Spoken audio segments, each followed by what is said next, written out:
안녕하십니까. 연말기도 주일 셋째 날 시간인데요.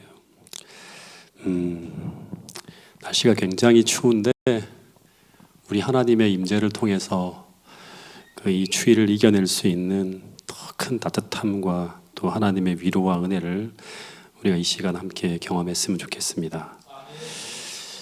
첫째 날 우리가 이제 이 가나안에서 야곱의 회심전의 모습을 살펴보았는데 또다시 반복하지만 이 야곱은 77년을 그 말씀 곁에서 신앙인으로 살아가는 줄 알고 있었지만 그는 한 번도 하나님을 경험하지 못한 채 늘 인간적인 지혜와 스스로만 살아갑니다. 근데 그게 이제 신앙인 줄 아는 거예요. 이렇게 살아가는 게 그냥 뭐 일반적으로 살아가는 신앙의 모습인 줄 아는 거예요. 그러다가 장자권을 속여서 취하려고 하다가 스스로의 힘으로는 도저히 해결할 수 없는 큰 공경에 빠지면서 그러면서 그는 자신의 신앙의 빛낯을 보게 돼요. 그리고 고향을 떠나 도망자의 신세가 되어서 막 달아나다가 드디어 이 베델에서 무엇을 경험한다? 사닥다리를 경험하게 되는데 그 경험이 뭐냐 그러면 그의 조상의 하나님이 아니라 할아버지 아브라함의 하나님이 아니라 아버지 이삭의 하나님이 아니라 누구의 하나님을 만난다? 나의 하나님을 만나는 거예요. 이제 이게 베델이라고 하는 곳에서 경험되어지는 거예요. 그리고 그 거듭남을 경험하면서 이제 산 믿음을 가지고 어디로 가는가 하면 드디어 하란으로 갑니다. 그 하란은 진짜 말 그대로 의지할 게 하나도 없는 낯선 땅이에요. 그래서 오늘은 이제 이 야곱이 하란에서 보낸 그 20년의 시간과 77년을 이제 가나안에서 보내고 하란에서 20년을 보내는데 그 20년의 시간과 그리고 그 끝에서 경험하는 출생지로 다시금 돌아가는 그 시간에 벌어진 한 이야기를 좀 나누면서 오늘 좀 그 은혜를 좀 나누려고 하는데요. 이 창세기 29장 1절부터 3절에 보면 이 야곱이 동방 사람의 땅에 도착하게 되는데 이곳은 이 하란 근처에 있는 작은 마을이에요. 이 부엘세바에서부터 시작해서 하란까지 대략 그 600km 정도 되니까 한 20일 이상의 어떤 시간, 3주 정도의 시간을 보냈을 거라고 이제 추론을 합니다. 근데 야곱이 그런 먼 길을 걸어왔는데 근데 그가 도착한 것이 너무나 놀랍게도 어디에 도착하는가 하면 자신의 친척인 이 라반의 양떼가 먹는 그 우물가로 딱 도착하는 거예요. 이것은 마치 한 100년 전에 이 엘리에셀이 이곳에 왔었죠. 그죠? 이삭의 아내를 찾는 과정에서 하란으로 왔을 때 그때 하나님이 어디로 인도하는가 하면 이삭의 아내로 준비하신 리브가 앞으로 인도함을 받는 것과 똑같은 일이 벌어진 거예요. 그러니까 이 경험이 비슷한 거예요. 아브라함과 엘리에셀이 하나님 앞에 철저하게 기도하면서 이 상황을 하나님께 맡기고 자신을 굴복하고 기도한 후 믿음으로 나갔죠. 똑같이 야곱도 창세기 28장 이 베델에서 하나님 앞에 깊은 회개와 기도 후에 하나님 앞에 굴복하고 기도하며 믿음으로 나갈 때 똑같은 경험을 하게 되는 거예요. 여러분, 우리가 때때로 우리 힘으로 노력해서 달려가고 우리 힘으로 살 길을 찾아가고 우리 힘으로 모든 것을 다 하는 것처럼 보이지만 실제로는 하나님께서 우리를 인도하고 있다고 늘 성경에는 말씀하고 있어요. 이런 말씀이 있죠. 잠언 19장 9절에 보면 이런 말씀이 있습니다. 이 말씀을 같이 한번 읽어보겠습니다. 시작. 사람이 마음으로 자기의 길을 계획할지라도 그 걸음을 인도하는 자는 여호와시니라. 그러니까 우리가 자기 길을 계획하고 막 걸어가는 것처럼 보이지만 하나님은 그렇지 않다고 하는 거예요. 그 걸음을 인도하시는 자는 누구다? 여호와라고 하는 거예요. 예레미야 10장 23절에서도 이런 말씀이 있어요. 이것도 한번 읽어보겠습니다. 시작. 여호와여, 내가 알거니와 인생의 길이 자기에게 있지 아니하니 걸음을 지도함이 걷는 자에게 있지 아니하니이다. 여호와여, 내가 알거니와 내가 살아보니까 내가 알겠다고 하는 거예요. 뭘 알겠는가 하면 인생의 길이 자기에게 있지 아니하니 그 이유는 뭐냐 그러면 걸음을 지도함이 걷는 자에게 있지 않다고 하는 거예요. 하나님이 이끌고 있다고 하는 거예요. 그래서 우리 인생이 때로는 혼란스럽고 어떨 때는 다 꼬여 있는 듯이 보이는 그런 길을 우리가 걸어가고 있는 것처럼 보일지라도 하나님은 그 상황에서도 우리를 계속 당신의 섭리하에 이끌고 계시다고 하는 사실을 잊지 않게 되기를 간절히 바라겠습니다. 그래서 우리는 그 어떤 일이 벌어진다 하더라도 야곱처럼 아무리 혼란스러운 일이 닥친다 하더라도 모든 것이 망한 것처럼 보인다 하더라도 하나님이 내 삶에 개입하고 있다고 하는 그 믿음으로 끊임없이 내 상황을 하나님께 믿음으로 맡기고 끊임없이 나가야 된다고 하는 것입니다. 그게 의인은 7번 넘어져도 8번째 일어난다고 하는 거예요. 그러면서 우리는 그 과정 속에서 무엇을 얻게 되는가 하면 억만금을 주고도 배울 수 없는 야곱이 배웠던 그 보배로운 믿음의 경험을 하게 된다고 하는 것입니다. 이 믿음의 경험을 얻기 위해서 하나님은 어디로 보낸다? 그 낯선 땅 하란으로 가는 거예요. 그 믿음을 배워야지만 다시금 돌아올 수 있는 거예요. 예. 여러분, 야곱이 베델에서 무엇을 약속받았는가 하면 하나님께서 네가 떠나가서 고향으로 돌아올 때까지 내가 도와줄 거라고 하는 약속을 받았어요. 그게 사닥다리의 어떤 그런 메시지예요. 그런데 어떻게 나의 현실 속에서 그것이 나타나고 있는지 그 첫 번째 체험을 어디서 하는가 하면 바로 여기서 하는 거예요. 야곱은 지금 평생 한 번도 가본 적이 없는 그 고향집에서 600km 떨어진 곳에 있는 이 하란 땅에 있는 그 라반이라고 하는 외삼촌 집을 찾아가야 돼요. 찾지 못하면 이제 완전히 진짜 어떻게 보면 떠돌이가 되는 거예요. 근데 그 낯선 땅 어느 우물가에 도착해서 목자들을 만났는데 그들에게 이제 묻는 거예요. 혹시 나홀의 아들 라반을 아는지 물었어요. 예. 그랬더니 놀랍게도 이들이 뭐라고 합니까?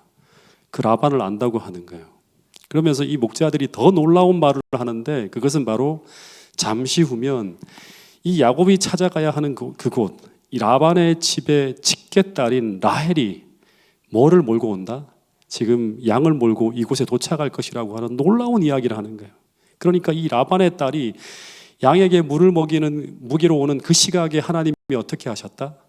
막 야곱이 막 살 길을 찾아서 막 가는데 그 타이밍에 맞춰서 야곱을 딱 그리로 인도하시는 거예요. 근데 여러분, 이 이야기를 야곱이 들을 때 어떤 생각을 했을까요? 여러분이 만약 야곱이라면 어떤 생각을 하게 될까요? 와, 정말 다행이다 이렇게 생각했을까요? 그렇지 않고 야곱은 아마 창세기 28장 15절에서 하나님께서 꿈에서 약속하신 그 말씀이 떠올랐을 거예요. 이게 되게 중요한 거예요. 우리의 삶의 모든 부분들을 어떻게 해석해야 된다? 말씀을 통해서 해석하는 거예요. 같이 한번 읽어보겠습니다. 시작. 내가 너와 함께 있어 내가 어디로 가든지 너를 지키며 너를 이끌어 이 땅으로 돌아오게 할지라. 내가 내게 허락한 것을 다 이루기까지 너를 떠나지 아니하리라 하신지라. 여러분, 우리가 때때로 내가 본 약속의 말씀이 내 삶 속에 이루어지고 있는데도, 그리고 내가 기도한 그 기도가 이루어지고 있는데도 그것이 하나님의 약속의 성취이고 기도의 응답이라고 하는 것을 잘 인식하지 못할 때가 있다고 하는 것입니다. 그래서 우리 삶이 계속 하나님의 도우심과 보살핌 속에 인도되고 있음에도 불구하고 우리는 그것에 잘 감사하지도 않고 심지어 그 약속을 성취하시는 그 하나님의 손길을 인정하지도 않을 때도 많아요. 그러면서 너무나 감사한 일들이 우리 삶에 무수히 쏟아지고 있는데도 불구하고 우리는 그 하나님의 돌보심과 인도하심을 간과해버리며 살아가는 경우가 너무 많다고 하는 것입니다. 그러다 보니까 어떤 일이 벌어지는가 하면 이 하나님의 말씀의 약속의 성취가 우리 삶에 벌어지고 있는데도 불구하고 그것을 인정하지 않음으로 말미암아 우리의 믿음의 성장이 그 약속의 성취를 통해서 나타나지 못하고 있는 경우들이 너무나 많다고 하는 것입니다. 여러분, 그러나 언제나 믿음의 사람들은 기도하는 가운데 그것을 꼼꼼히 찾고 확인하며 기억하며 날마다 감사하고 찬양하며 살아간다고 하는 것을 우리 모두가 기억할 수 있게 되기를 간절히 바라겠습니다. 그래서 이 시간, 한 해가 다 지나가는 이 시간, 우리가 한 해를 믿음으로 돌아보면서 한 해를 인도하신 우리 하나님의 손길과 그 귀한 인도하심을 하나하나 꼼꼼하게 챙기며 그 모든 것에 감사하며 그분의 은혜를 찬양할 수 있는 태능교회 모든 성도들이 될 수 있기를 간절히 바라겠습니다. 여러분, 그래서 이런 말씀이 있어요. 잠언 3장 6절 말씀입니다. 같이 한번 읽어보겠습니다. 시작. 너는 범사의 그를 인정하라. 그리하면 내 길을 지도하시리라. 그러니까 범사의 그분을 인정하라. 이 말은 날마다 나의 삶에 벌어지고 있는 일을 통해서 하나님의 돌보심과 인도하심을 기억하고 그것을 인정하고 시인하며 믿음으로 살아가라고 하는 것입니다. 그렇게 하면 그 하나님의 지도하심이 계속 우리 삶을 인도하시는 역사를 경험할 수 있다고 본문의 말씀은 이야기하고 있습니다. 어쨌든 그 우물가에서 이 야곱이 이제 라헬을 만나서 삼촌 라반 집으로 인도되어져 들어갑니다. 근데 이 라반이 이 야곱의 몰골을 보는데 이 야곱의 몰골이 어땠을까요? 영 말이 아닌 것입니다. 100년 전에 이 엘리에셀이 이 리브가를 신부로 데려가기 위해서 그 집에 올 때 어떻게 왔는가 하면 굉장히 많은 수행원들과 엄청난 보화를 가지고 나타났고, 그리고 그 엘리에셀의 주인인 이 아브라함과 이삭은 엄청난 부자라고 들었습니다. 근데 한 100년 만에, 정확하게 말하면 97년입니다. 97년 만에 시집간 동생의 아들이 왔는데 수행원도 없이 혼자 온 거예요. 그리고 한 달 동안 뭐를 했다? 이 노숙을 했습니다. 거짓골을 해서 온 거예요. 그래서 그 이유를 아마 물었을 거예요. 근데 그때 이 야곱은 이제 본문에 보면 이제 어떤 이야기가 나오는가 하면 이제 여기 보면 야곱이 자기의 모든 일을 라반에게 고했다고 합니다. 이 짧은 구절 안에는 모든 게 다 포함되어져 있어요.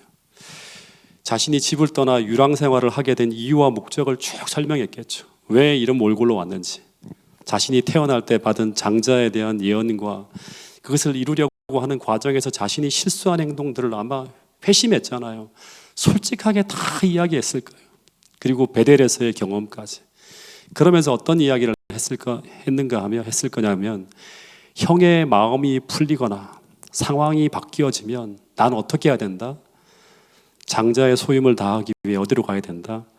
반드시 고향으로 돌아가야 됩니다. 라는 거예요. 그래서 그때까지만 잠시 삼촌 집에 머물 수 있게 해달라는 그런 이야기를 했을 거예요. 그러면서 야곱은 이 삼촌 집에 머물면서 매일같이 늘 부모님이 계신 그 고향을 그리워하면서 빨리 형님의 마음이 풀어져서 이제 돌아오라고 하는 기별을 학수고대하며 하루하루를 기다렸을 거예요. 마치 예수님의 제자들이 매일같이 그리스도의 재림을 기다리는 것처럼 야곱도 자신의 출생지로 돌아오라는, 그 본향으로 돌아오라는 그 기별을 학수고대하며 기다렸을 거예요. 그런데 그렇게 지내는데 한 달의 시간이 지나갔습니다. 네. 야곱이 한 달을 지나게 되는데 고향집에서 돌아오라고 하는 전갈이 오지 않는 거예요. 그리고 장기 체류가 이제 이루어질 것 같은 그런 생각이 드는 거예요. 그런데 그때 이 라반이 이 빈털터리 야곱을 한 달 동안 쭉 살폈는데 일을 잘했을까요? 못했을까요? 똑소리 날 정도로 부지런하게 일하는 거예요. 삼촌 라반의 마음에 쏙 드는 거예요. 그래서 이 라반이라고 하는 사람은 굉장히 교활한 사람이에요. 그래서 자신의 부의 축적을 위해서 꼭 데리고 있어야 할 사람으로 오래오래 데리고 있으려고 이제 이런 말을 합니다. 내가 어찌 너를 공짜로 데리고 있을 수 있냐 하면서 너의 품삯을 어떻게 줘야 될지 내게 말하라고 합니다. 그랬더니 야곱이 뭐라고 하는가 하면 그 한 달을 보내는데 누구한테 반했어요? 당신의 첫째 딸이 아니라 둘째 딸을 제가 사랑하게 되는데 제 집에서 하란으로 가는 1차적인 목적은 뭐였어요? 비상적인 목적은 아내를 구해오는 거였잖아요. 그래서 제가 그 소임을 해야 되는 거예요. 그래서 그 딸을 위해 제가 결혼 지참금으로 드릴 게 없으니까 어떻게 하겠다? 대신 7년 동안 무보수로 일할 테니 둘째 딸을 달라고 합니다. 그래서 야곱이 라헬을 위해 7년 동안 라반의 집에서 이렇게 부보수로 일을 하게 됩니다. 그리고 7년이 다 찬 다음에 이제 야곱이 라헬과 결혼식을 하고 신방을 차려서 신방에 들어갔는데, 근데 이 라반이라고 하는 인간이 어떻게 하는가 하면 약속한 둘째 딸인 이 라헬이 아니라 레아를 신방에 탁 넣은 거예요. 근데 문제는 이 교활한 야곱이, 똑똑한 야곱이 신부가 바뀌었는데도 그날 아침까지 눈치를 못 챕니다. 왜 눈치를 못 챘을까요? 그 이유는 첫 번째는 뭐냐 그러면 신부가 얼굴만을 가리는 게 아니라 전신을 면포로 이렇게 뒤집어 쓴답니다. 당시 관습에는. 그리고 저녁에 신랑에게로 데려가기 때문에 밤에 신부의 얼굴을 볼 수가 없는 거예요. 또 하나는 뭐냐 그러면 또 하나의 결정적인 이유가 있어요. 이것만 만약에 없었으면 분명히 알아챘을 거예요. 그 결정적인 이유는 뭐냐 그러면 레아도 야곱을 어떻게 했다? 사랑했어요. 그래서 아버지 라반과 공모하는데 동참했다고 하는 게 결정적인 이유예요. 그래서 7년 동안 누구나 야곱하고 정혼한 여자는 라헬이라고 하는 걸 알고 있었음에도 이 레아가 시치미를 뚝 떼고 아버지가 시키는 대로 탁 들어간 거예요. 그래서 야곱이 결혼식 날 당연히 라헬의 신방에 들어온 줄 알고 그 어두운 신방에서 여보 라헬 당신을 사랑하고 하는데 이 여자가 한마디도 없는 거예요. 가만히 있는 거예요. 한마디만 했어도 알 텐데 너무 수줍어서 그런가 보다 하고 하룻밤을 자고 딱 아침에 눈을 떠보니까 야곱에게 너무나 끔찍한 상황이 벌어진 거예요. 그것은 바로 자기의 품에 자고 있는 여자가 아침에 날이 밝아서 보니까 라헬이 아닌 레아가 자기를 쳐다보면서 눈을 껌뻑껌뻑거리고 있는 거예요. 그래서 야곱이 레아를 쳐다보지도 않고 바로 삼촌에게 달려갑니다. 따지겠죠. 삼촌 어떻게 나를 이렇게 속일 수 있냐고 하면서 신부를 바꿔치기 하다니 이게 말이 되냐고 막 화를 냈을 거예요. 막 항의를 하는 야곱에게 라반이 뭐라고 대답을 하죠? 당시의 관습을 이야기하면서 첫 번째 얘기한 게 이거예요. 형제의 서열을 이야기합니다.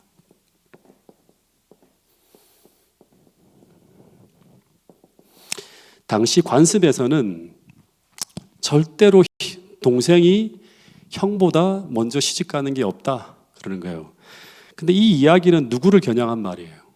야곱을 다 겨냥한 말이에요. 야곱이 어떤 사람인가 하면 형제의 서열을 무시하고 장자권을 속여서 빼앗은 출생의 서열을 깬 사람이 바로 누군가 하면 바로 야곱이에요. 그래서 야곱이 삼촌이 어떻게 나를 속일 수 있냐고 이게 말이 되냐고 막 항의할 때 이때 라반의 이 말은 마치 야곱에게 너도 그랬잖아. 원래 인생은 그런 거야 라면서 그를 조소하는 것처럼 들렸을 거예요. 예. 그런데 야곱이 이런 일을 당하고 난 후에 야곱이 이제 어떤 생각을 했을까? 이게 정말 중요합니다. 만약 그에게 믿음이 없었다면, 그가 변화되지 않았다면, 베델을 경험하지 않았다면 어떻게 생각했을 거냐면 세상이 이런 거구나. 아무리 삼촌이라 하더라도 이렇게 속이고 이용하고 하면서 그렇게 살아가야지만 성공하며 잘 살 수 있겠구나 하는 이런 생각을 했을 수 있어요.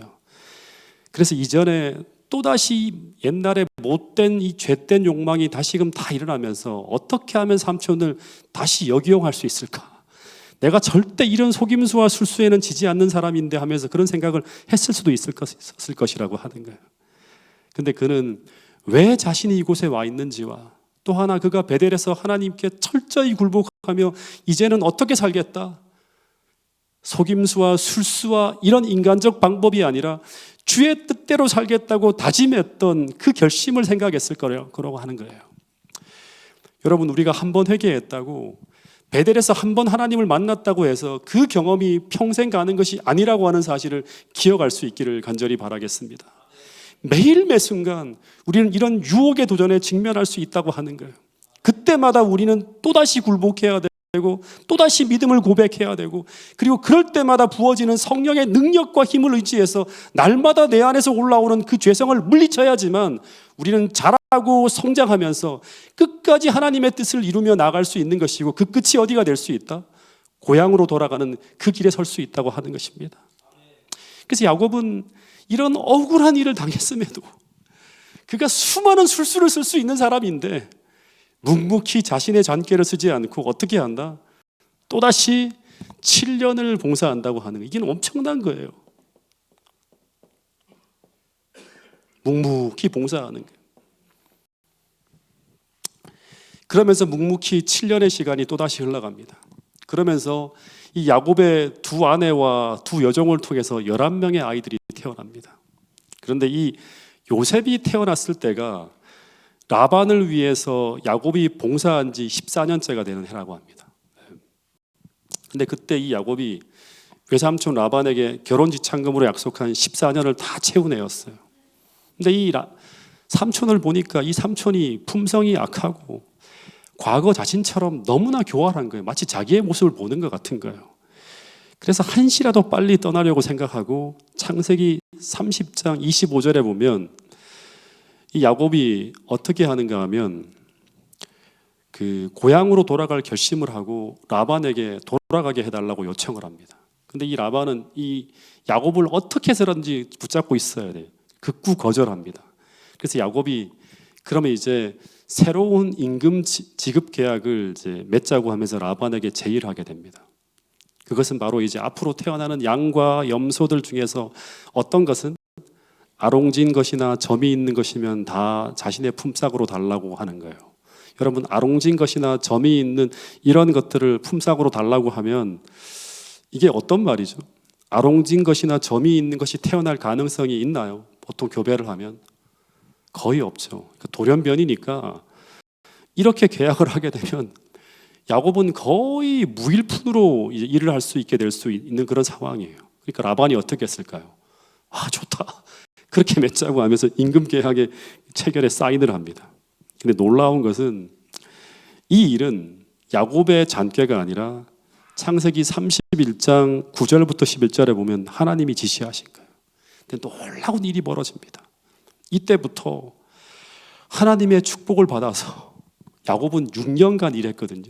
14년 지나고 6년간 이렇게 일했는데 어마어마한 소득을 얻게 되는데 그것은 14년간 무일푼으로 일한 것을 다 만회할 만큼 엄청난 부를 얻게 됩니다. 이것을 통해서 야곱은 또다시 믿음에 대한 엄청난 어떤 것을 배우게 돼요.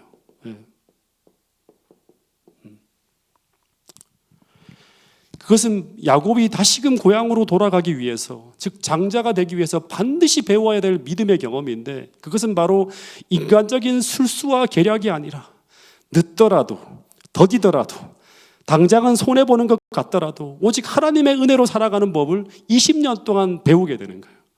근데 그것을 20년의 경험을 통해서 철저하게 자신을 굴복하고 하나님의 뜻을 살아내는 그 시간들을 통해서 배우는 거예요. 여러분, 그래서 믿음은 절대 책상머리 앞에서 성경 몇 줄을 읽는다고 우리 믿음이 생겨나는 것이 아니라고 하는 사실을 꼭 기억할 수 있게 되기를 간절히 바라겠습니다. 그래서 처음에는 이용을 당하고 손해를 보면서도 그는 끝까지 자신의 지혜와 방법을 포기합니다. 계속 믿음으로 주님을 바라보면서 신실하게 14년의 세월을 무일푼으로 살았지만 하나님께서 마지막 6년 더 큰 손실을 당할 것처럼 보였지만 하나님은 도리어서 14년의 무일푼의 모든 시간들을 만회할 만큼 더 넘치는 축복으로 6년을 채워주셨다고 하는 것입니다. 그러면서 와, 정말 하나님 뜻대로 사는 것이 이렇게 놀라운 것이구나 하는 것을 배웠을 거예요. 내 잔꾀로 살았으면 계속 고민하고 갈등하고 시험하고 더 큰 손실을 당할 수 있었겠지만 그 모든 것을 만회할 수 있는 하나님의 축복이 부어졌다는 것을 이 경험을 통해서 배웠다고 하는 것입니다. 이것을 배우고 나자 이제 하나님은 어떻게 한다? 배움이 끝나면 어떻게 되죠? 이제 광야에서 40년 동안 쭉 배웠는데 배움이 끝나게 되면 어떻게 되죠? 가나안으로 들어가는 거예요. 이제 하나님께서 고향으로 돌려보낼 상황을 만드십니다. 마찬가지로 이 마지막 때 재림교회가 재림의 길을 준비하기 위해서는 제일 중요한 게 무엇인가 하면 이 믿음의 경험을 배워야 된다고 하는 것입니다. 그 배움이 끝나게 되면 어떻게 된다? 우리도 하늘로 들어갈 준비를 마치게 된다고 하는 것입니다. 31장 그에게 어떤 일이 벌어지는가 하면 이제 이런 일이 벌어지게 되었다고 합니다. 31장 1절부터 3절까지의 말씀을 같이 한번 읽어보겠습니다. 시작. 야곱이 들은즉 라반의 아들들의 말이 야곱이 우리 아버지의 소유를 다 빼앗고 우리 아버지의 소유로 인하여 이같이 거부가 되었다 하는지라. 야곱이 라반의 안색을 본즉 자기에게 대하여 전과 같지 아니하더라. 여호와께서 야곱에게 이르시되 내 조상의 땅 내 족속에게로 돌아가라. 내가 너와 함께 있으리라 하신지라. 야곱이 아주 큰 물을 얻게 되자 이 라반의 아들들이 어떤 생각을 하게 되는가 하면 이 야곱이 자신의 아버지의 소유를 다 빼앗아서 큰 물을 얻게 되었다고 하는 거예요. 왜냐 그러면 아롱진 것만 맨날 태어나는 거예요. 전부 다. 그러니까 하나도 이쪽으로 돌아갈 게 없는 거예요. 계약서대로. 그런데 2절에 보니까 이 라반의 안색도 야곱에 대하여 전과 같지 않았다고 합니다. 그러니까 라반의 표정, 야곱을 대하는 말투가 굉장히 차갑고 날카롭고 적대적으로 변했다고 하는 거예요. 이전에는 그렇게 친절하던 사람이 관과 쓸개를 다 빼줄 것 같은 사람이 확 바뀌어버린 거예요. 근데 이런 환경의 변화는 이런 환경의 변화는 어떤 것을 만들어내고 있는가 하면 야곱으로 하여금 고향으로 돌아갈 수밖에 없는 상황을 만들게 되었다고 하는 것입니다. 부조와 선지자에 보면 이런 글이 있어요. 이 말씀도 같이 한번 읽어보겠습니다. 193페이지에 있는 말씀인데요. 시작. 야곱이 에서 만나기를 두려워하지 않았더라면 오래전에 그의 교활한 친척을 떠났을 것이었다. 이제 그는 라반의 아들들이 자신의 재산을 그들의 소유인 것처럼 넘겨다 보고 폭력으로라도 그것을 빼앗을지도 모르는 위험을 느꼈다. 야곱은 큰 당혹함과 난국에 처하여 어느 길로 가야 할지 알지 못하였다. 그러나 은혜스러운 베델의 약속을 생각하고 그는 자신의 사정을 하나님께 아뢰며 그분의 지시를 구하였다. 꿈에 그의 기도는 응답되었다. 내 조상의 땅, 내 족속에게로 돌아가라. 내가 너와 함께 있으리라. 이 환경의 변화가 야곱으로 하여금 고민하게 만들고 하나님께 어떻게 해야 됩니까? 라고 자기의 사정을 아리면서 막 기도했다고 하는 거죠. 그러자 창세기 31장 3절에 하나님께서 나타나서 뭐라고 합니까? 내 조상의 땅, 이제는 내 족속에게로 돌아가라. 그리고 가는 여정이 어떻게 하겠다? 내가 너와 함께 있으리라고 하는 그런 말씀을 하셨다고 하는 거예요.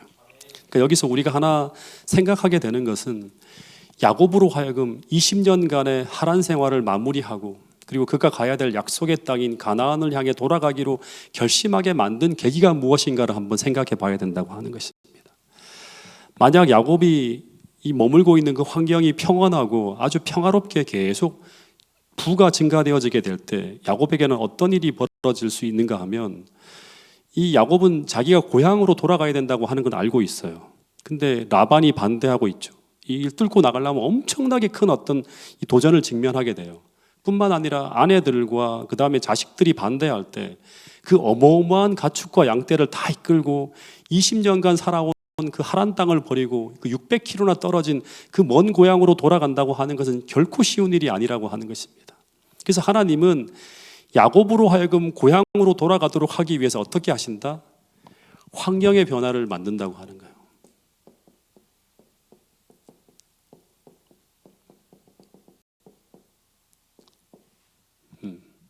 근데 이것은 똑같이 우리가 출애굽기를 보면 그 출애굽 당시 이스라엘 백성들이 이제 그 가나안으로 돌아가려고 할 때 어떤 일이 벌어지죠? 똑같이 이 요셉을 알지 못하는 바로를 통해서 둥지를 흩은 것처럼 똑같이 흔드는 거예요. 마찬가지로 이 땅의 그리스도인들인 우리에게도 결국 우리가 하늘 본향으로 돌아가고자 하는 소망과 열망이 불타오르게 되는 때는 언제인가 하면 세상 돌아가는 형편이 평안하고 안락하고 행복한 삶이 지속되어지는 그런 환경이 아니라 이 땅의 형편과 상황이 어떻게 변해간다? 험악하게 변해가게 될 때, 그때 우리는 이 땅이 아니라 하늘 본향을 바라보게 된다고 하는 것입니다. 어쨌든 이 야곱이 이제 20년간 살던 이 하란 땅이 더 이상 머물 땅이 아니라고 하는 걸 판단하면서 20년간의 하란 생활을 마무리하고 약속의 땅인 가나안을 향해 돌아가기로 결심하게 됩니다. 그 이야기가 31장부터 시작해서 35장까지 이야기인데요. 굉장히 긴 이야기예요. 장작 4장에 걸쳐서 그 이야기가 쭉 나오는데, 근데 이 야곱의 귀한 기사를 이처럼 자세하게 다루는 이유는 뭔가 하면 이 하나님의 언약의 후손이잖아요. 하나님과 약속한 이 언약의 후손인 야곱이 하란에서부터 시작해서 가나안으로 들어가는 이 과정은요, 똑같이 오늘 죄로 말미암아 약속의 땅을 떠나 있는 우리가 언약의 땅인 하늘 가나안으로 돌아가는 과정 속에서 벌어지는 일과 비슷한 일들이 다 벌어지는 거예요. 그러니까 이 기사 속에서 우리가 배워야 될 굉장히 중요한 교훈들이 다 담겨 있다고 하는 거예요. 어떤 일이 벌어지고 우리는 어떤 경험을 하게 되고 그 모든 것을 어떻게 돌파해야 되는지를 자세하게 가르쳐 주는 게 바로 뭐냐 그러면 이 야곱이, 언약의 후손인 야곱이 고향 땅을 떠나 있는 이 하란에서 가나안까지 가는 그 여정 속에 담겨 있는 스토리를 통해서 우리가 알게 된다고 하는 것입니다. 그리고 이 기사는 훗날 250년 후에 뭐가 벌어지죠? 출애굽이라고 하는 역사가 펼쳐지죠. 출애굽을 하는 이스라엘 백성들에게도 비슷한 패턴으로 반복되어지면서 그들에게도 이 야곱의 교훈이 크게 교훈되어졌을 거라고 하는 거예요. 왜냐하면 똑같이 이방 땅에서 큰 하늘 가족이, 언약 백성들이 어디로 가는 거예요? 출생지로 돌아가는 과정이 반복되어지고 있는 거예요. 그래서 모세를 통해서 그 시대 이스라엘 백성들에게 이 야곱의 스토리가 주어졌을 때 그들은 그 하나하나를 배우면서 그들이 배워야 될 것이 무엇이고 어떤 경험을 해야 되는지를 자세하게 배울 수 있었을 것이라고 하는 것입니다. 어쨌든 그 31장 4절에 보면 이 야곱이 하나님의 음성을 듣고 떠날 준비를 다 끝낸 후에 이제 누구를 부르는가 하면 레아할과 이제 라헬과 레아를 이제 불러요. 은밀히 부릅니다. 그런 후에 20년 동안 자신과 함께 하신 하나님의 이야기를 그 자기 아내들에게 쭉 들려줘요. 간증을 해요. 그런 다음에 어떤 이야기를 하는가 하면 하나님께서 다시 자신에게 나타나서 이곳을 떠나 내 출생지로 돌아가라고 하셨다고 하는 이야기를 했다고 하면서 이 야곱은 이제 내 고향으로 돌아가야 되는데 당신들은 이제 어떻게 할 것인지를 쭉 물어요. 그랬더니 이 라헬과 레아가 뭐라고 하는가 하면 믿음이 없어요. 이 사람들은요. 자신들도 따라가겠다고 합니다. 그래서 라헬은 이제 따라가면서 제일 중요한 한 가지를 이제 들고 가요. 그게 뭐죠? 우상인 드라빔을 다 훔칩니다. 근데 이게 큰 문제가 돼요. 그 후에 이제 야곱이 양떼와 가축떼들을 쫙 모아서 먼저 앞서 쫙 보내고 그런 다음에 이제 그의 아내와 자녀들과 종을 데리고 유프라테스 강을 건너서 가나안 변경에 있는 길르앗 산악지대를 향해서 발걸음을 재촉해서 막 떠나갑니다. 근데 라반이 이제 털 깎는 시간 잔치를 쭉 보내고 난 후에 떠난 지 3일 후에 3일이 지나고 난 후에 야곱이 소리 없이 떠난 것에 대해서 딱 알게 돼요. 그러면서 막 분노합니다. 무일푼의 야곱이 자신의 집에서 얻은 대규모의 소떼와 양떼, 이건 다 자기 거라고 생각하는 거예요. 속에서 다 뺏으려고 하는데 그걸 다 끌고 심지어 자신의 2딸까지 다 데리고 떠난 것에 대해서 막 화가 나는 거예요. 게다가 막 살펴보니까 그를 더 분노하게 만든 것은 뭔가 하면 자신의 가정의 수호신인 뭐까지 훔쳐갔다? 드라빔을 들고 훔쳐나간 거예요. 그래서 라반 일행이 중무장을 해서 야곱을 가만두지 않겠다고 하면서 이제 쫓아갑니다. 그래서 만약에 잡히게 되면 어떤 일이 벌어지는가 하면 이 야곱의 신변에는 아주 큰 변고가 생길 수 있는 그런 상황이었어요. 부조와 선지자에 보면 이런 기록이 있어요. 자, 이 말씀도 한번 같이 읽어보겠습니다. 시작. 3일 후에 라반은 그들이 도망한 것을 알고 그 뒤를 추격하여 그들이 여행을 떠난 지 7일 만에 그 일행들을 따라잡았다. 그의 분노는 맹렬한 불 같았으며 그가 거느린 무리가 야곱의 무리보다 강함으로 그들을 강제로 돌아가게 할 수 있다는 것을 의심하지 않았다. 도망자들은 참으로 큰 위기에 처하였다. 그래서 이런 위기의 순간 이 라반이 이제 야곱을 7일 만에 딱 따라잡는데, 근데 하나 생각해 보는 건 뭐냐 그러면 이렇게 달아나면 따라잡힐 수밖에 없잖아요. 근데 왜 달아났을까요? 분명히 잡힐 수밖에 없는데. 그 하나의 이유는 따지고 계산하면 못 떠납니다. 돌아가는 것이 무엇이다? 하나님의 명령이고, 하나님께서 뭐라고 했어요? 고향으로 돌아가라. 또 하나는 하나님께서 안전하게 고향으로 돌아가게 해주시겠다고 하는 약속이 있었기 때문에 이 믿음을 20년 동안 배운 거예요. 그래서 막 달아나는데 이제 거의 라반의 군대 추격에 붙잡히게 되는 순간 야곱이 어떻게 했을까요? 매일매일 기도했겠죠. 이들이 분노에 쫓아오고 있다고 하는 것도 소식으로 매일 듣게 돼요. 그리고 점점점 그 간격이 좁혀지고 있다고 하는 것도 알게 돼요. 근데 이 라반이 야곱을 따라잡기 바로 전날 밤에, 아슬아슬한 그 밤에 어떤 일이 벌어지는가 하면 이 하나로 모든 것이 끝이 납니다. 하나님이 그 밤에 어떻게 한다? 이 라반의 꿈에 탁 나타납니다. 미리 나타난 게 아니라 바로 전날에 이제 나타나는 거예요. 그리고 그에게 이러한 경고를 해요.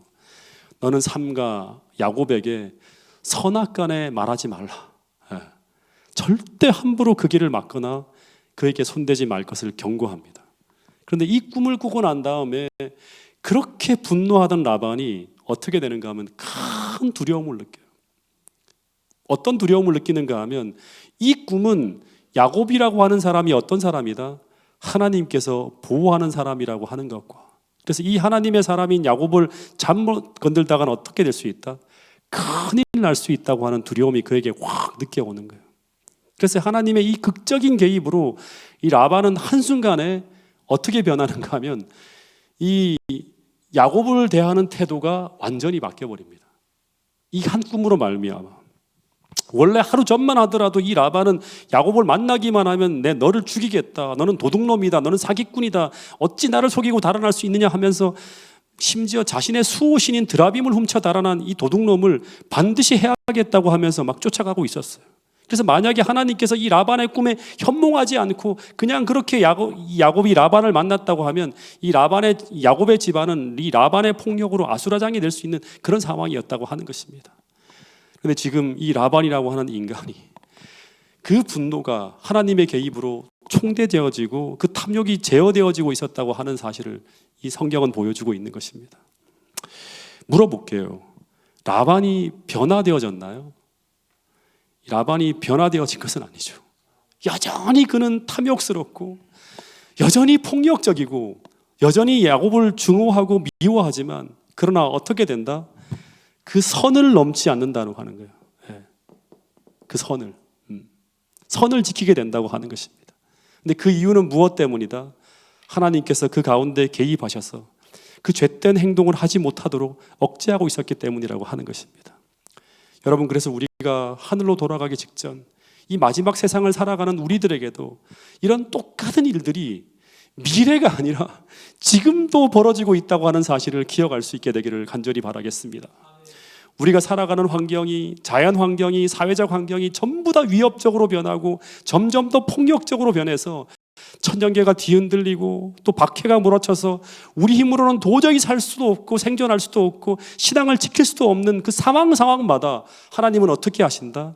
개입하시고 그 상황을 통제하셔서 우리의 하늘 가는 그 행진이 멈추지 않을 수 있도록 끊임없이 도와주고 있다고 하는 사실을 우리 모두가 믿음으로 기억할 수 있게 되기를 간절히 바라겠습니다. 그래서 우리의 이런 전진이 불가능한 상황이 벌어질 때마다 우리는 어떻게 해야 되는가 하면 야곱처럼 기도하는 것을 배워야 된다고 하는 것입니다. 그리고 야곱이 들었던 그 하나님의 음성을 들어야 된다고 하는 것입니다. 그래야지만 우리는 그 고비고비마다 주님께서 우리와 함께 하신다고 하는 그 확신이 점점 더 강화되고 더 커져서 마지막 순간 가장 힘든 그 야곱의 환난에서도 우리는 믿음으로 그 엄청난 도전을 극복하면서 하늘 가나안으로 들어갈 수 있는 그런 넉넉한 믿음을 소유할 수 있게 된다고 하는 사실을 기억할 수 있게 되기를 간절히 바라겠습니다. 어쨌든 이 라반이 야곱의 진영으로 막 들이닥칩니다. 무장한 가신들을 거느리고 야곱 진영에 막 들어왔을 때 당시 야곱은 이 라반이 그 밤에 꿈을 꾼 사실을 몰라요. 그래서 엄청나게 아마 긴장을 했을 거예요. 근데 이 라반이 막 씩씩하면서 그 전에도 막 미워했잖아요. 그런 표정으로 올 줄 알았는데 이 라반이 갑자기 야곱을 보자마자 너무나 밝고 너무나 다정한 표정으로 야곱을 대하면서 이런 말을 하는 거예요. 너가 떠난다고 했으면 미리 말해야지 어찌하여 나를 속이고 도망했는가 하는 거예요. 너가 만약 나에게 미리 고향으로 떠날 것을 알렸으면 내가 잔치를 해서 어떻게 보냈을 것이다? 환송식을 해서 보냈을 텐데 너가 정말 어리석은 짓을 했다고 하는 거예요. 근데 야곱이 그 이전에 라반의 모습을 생각할 때 이 모습이 너무 낯선 거예요. 적응이 안 되는 거예요. 그래서 29절에 이 라반이 하는 그 다음 이야기를 통해서 이 야곱은 이 라반의 지금의 모습을 이해하게 되고 하나님께 감사했을 것이라고 하는 것입니다.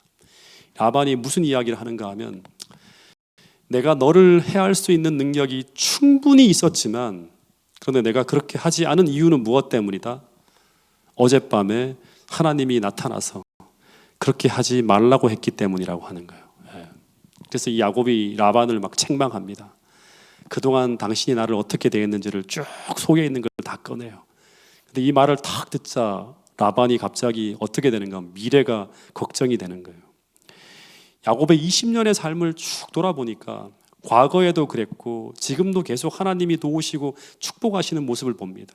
그래서 이렇게 엄청난 부와 또 이제 고향으로 돌아가서 막 돌아가는 이 과정 속에 하나님이 나타난 하나하나의 흔적을 보면서 에서와 만약에 화해하게 되면 이 야곱이 엄청난 힘을 가지게 될 텐데, 그러면 뭐가 걱정이 된다? 자신이 그동안 야곱에게 저지른 그 모든 사기와 불법과 악행을 통한 손해를 기억하고 자기에게 복수하고 보복하고 돌아올 수도 있다고 하는 그런 걱정이 드는 거예요. 그래서 라반이 이 모든 이야기를 다 듣고 난 후에 어떻게 합니까? 언약을 하자고 합니다. 예. 이 라반이 변화되어져서 화해를 하려는 게 아니라 야곱에 대한 무엇 때문에? 두려움 때문에 화해를 하려고 하는 거예요. 그래서 47절에 보면 돌을 가져다가 쌓고 두 사람이 언약하는 이야기로 첫 번째 이야기가 끝이 나요. 이 라반이라고 하는 사람은 그만큼 야곱에 대한 두려움을 느끼고 있었다고 하는 거예요. 근데 하나 생각하는 건 뭐냐 그러면 20년 동안 단 한 번도 두려움을 느끼지 않던 이 라반이 왜 이토록 야곱을 두려워하게 되었을까 하는 거예요. 그 이유는 무엇 때문이다? 야곱에 대한 두려움이 아니라 무엇에 대한 두려움이다? 야곱이 신뢰하는 하나님에 대한 두려움이에요. 그리고 하나님께서 이 야곱과 함께하고 있다고 하는 그 두려움을 느꼈다고 하는 거예요. 네. 여러분, 그러면서 이 야곱이 이제 하란에서 가나안으로 들어가는 가운데 만난 하나의 큰 장애가 무엇인가 하면 삼촌 라반을 극복하는 것이었어요. 근데 이 방해물을 하나님의 도움으로 극복하게 됩니다. 그 다음 또 한 인물을 이제 만나게 되죠. 그 다음에 누구를 만나게 되죠? 두 번째 인물, 에서를 또 극복해야 되는 거예요. 두 번째 인물을 만나게 되는데, 이제 말씀을 정리하면서 하나 우리가 생각해야 될 것을 하나만 말씀드리고 기도하는 시간을 갖도록 하겠습니다. 이 고향으로 돌아가는 과정에 나타난 이 하나님의 은혜를 생각하면서 저는 어떤 생각을 좀 해보게 되었는가 하면, 우리가 살아가는 이 세상에서 또다시 말하지만 우리가 그나마 이만큼 안전하게 살아가는 이유도 무엇 때문이다? 우리가 알지 못하지만 하나님의 무수한 개입과 도우심이라고 하는 사실을 우리가 기억해야 된다고 하는 사실입니다. 기후위기와 또 수많은 사고가 창궐하고 인간이 음란과 폭력과 살인과 수많은 사고가 난무하고 있는 이런 무시무시한 세상에 우리가 살아가고 있지만, 오늘 우리가 이만큼 안전하고 평안하게 살아가고 있는 이유는 하나님께서 이 세상에 개입하시고 더하여 우리 개인의 삶에 개입하여 지키고 돌보시기 때문이라고 하는 사실입니다. 여러분, 기도하는 자리에서 또다시 한 해를 돌아보시기 바랍니다. 얼마나 많은 순간순간 고비고비마다 하나님의 은혜로운 역사와 돌보심이 있었는지 꼭 생각해 보실 수 있기를 간절히 바라겠습니다. 저는 올 1년을 보내면서 정말 하나님의 선한 돌보심을 인정하지 않을 수 없는 수많은 역사에 대해서 감사하고 있습니다. 솔직하게 말하면 정말 깜도 안 되고 능력도 안 되고, 보시면 아시겠지만 얼마나 많은 실수와 서투름이 있었는지 올 한 해를 보내면서 참 많은 것들을 저는 생각하게 됩니다. 그런데 그 모든 것을 하나님께서 부목사님들, 또 장로님들, 또 수많은 집사님들을 통해서 메워주시고 은혜로 채워주시고 하셔서 올 1년을 이렇게 지나고 있음을 저는 확신합니다. 내 힘과 내 능력과 지혜로 올해를 살지 않았음을 고백할 수 있다고 하는 것입니다. 더하여서 올 한 해 수많은 큰 행사를 정말 아름답고 은혜롭게 다 연합하여 치르게 하시고, 그 해외 선교와 히라 캠프와 전도회를 통해서 모두가 감사가 넘치는 그런 어떤 일들이 벌어지게 하신 하나님께 감사하게 됩니다. 그런데 이렇게 도와주시는 그 하나님께서 우리가 우리의 본향인 우리의 출생지로 돌아가는 그 순간까지 우리를 그렇게 인도하실 것이라고 하는 사실을 저는 믿게 됩니다. 그 보호하심과 돌보심이 내년에도 계속될 것이라는 믿음을 가지고 오늘을 살아갈 수 있는 태능교회 모든 성도들이 될 수 있기를 간절히 바라면서 오늘 세 번째 날 말씀을 마치도록 하겠습니다. 기도 제목을 띄워주시기 바랍니다. 오늘은 우리 선교부를 위해서 특별한 기도를 좀 부탁드리겠습니다. 그리고 연말기도 주일 계속 우리가 기도하는 분위기를 가지고 기도할 수 있도록 우리 기도해 주시고요.